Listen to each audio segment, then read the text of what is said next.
All right, so today's notes are all on the beginning of Unit 2, which is drawing. We're going to do it in 3 parts. We have from observation, which is the section that we're going to be working on for the next couple of weeks. And then we'll do part 2, shape and form, and part 3 will be on space. Today's notes are about line. Line is a path of a moving point, and it either goes across a surface or through space. In the presentation for today's notes, we looked at the Hall of Bulls. It's done by prehistoric man. It's located in Lascaux, France, and it's over 28,000 years old. There, prehistoric man is using contour lines to describe the outlines and some interior details of these animals.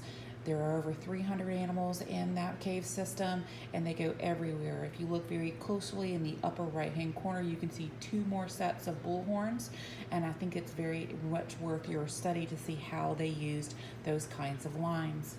In addition to contour lines, which have lots of detail, it does the outlines, edges, inner shapes, and linear details of a subject. They're usually done pretty slowly. Sometimes those lines are calligraphic. So like here you have thick and thin, and it's typically seen in the beautiful writing styles that have developed in different topographies throughout the ages. Another type of kind of line would be a more gestural line. Gestural lines has no details. It's extremely quick, and those are lines that show position, movement, placement. They can also indicate mass. Finally, we talked a little bit about implied lines, which are the ideas of using things like edges and the concept of closure or line of sight to engage the viewer's imagination and brain to finish a shape or follow a line or see a distinction between an area of color and an area of another color. These edges can be either defined very easily with an outline, or they could be implied. Next, we moved on and we went into our study of directional lines. We had horizontal lines and vertical lines and diagonal lines. We did a very straight version of each of those and a more playful version of each of those. Horizontal lines are extremely calm and tranquil. I generally think of them as being slow. Vertical lines are very strong and stable. They're very predictable. They're very sequential. We looked at those. We looked at Monet's poplar trees. Diagonal lines show tension, drama, anxiety, energy, and I think of those as being extremely fast. We also looked at pages 10 and 11 for exercise 4 in the drawing on the right side of the brain workbook, and it's located here, where we looked at master artists Matisse, Van Gogh, Delacroix, and Chant, and you see an example of how to mimic their marks. Notice here she's looking at this side of the body.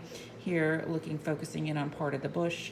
Here, they're looking at how Delacroix was able to create the thigh and the lower part of the leg. And here, the person was focusing in on this far left arm on this figure. You're going to do yours in the workbook.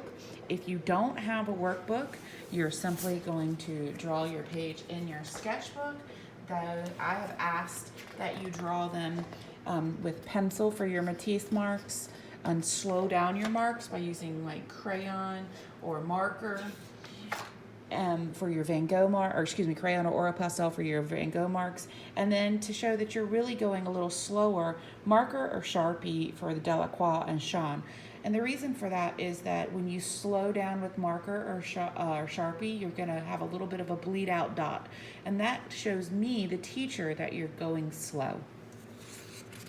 Lastly, you're going to find an object to draw. I recommend something very, very easy like this clip that has nice outlines, edges, and details.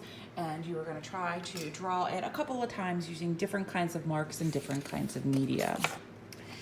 Lastly, we did exercise 6 in the drawing on the right side of the brain workbook, and that is including this horse on page 20. You are to view it upside down. You are to draw it in the workbook upside down. If you do not have the workbook, then focus on slide number 19 on today's presentation, and you're going to draw it here in your sketchbook. Thank you.